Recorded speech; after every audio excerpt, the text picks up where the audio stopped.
Kluczyk do samochodów Volvo, modele takie jak S90, V90, V90 Cross, XC60, XC90 i XC40. Sposób na wymianę baterii w tym kluczyku.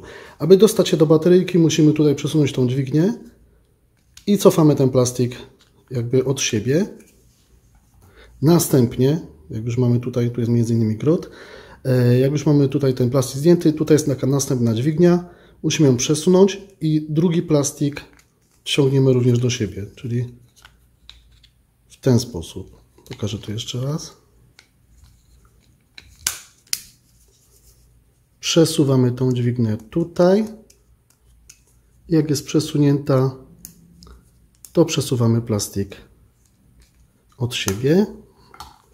I mamy tutaj takie zabezpieczenie plastikowe. Tutaj doradzam, żeby użyć śrubokręta takiego z szeroką końcówką płaską i przesuwamy w ten sposób.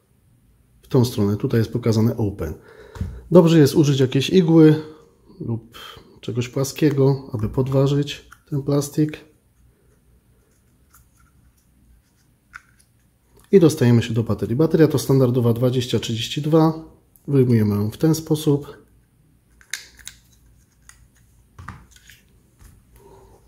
I zakładamy nową.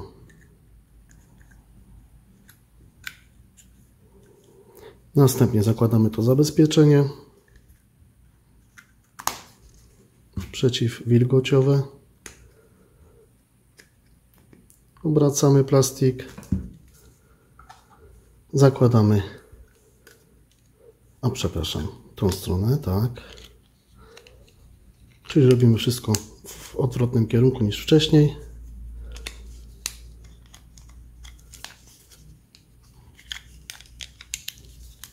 Nasuwamy i jest gotowe.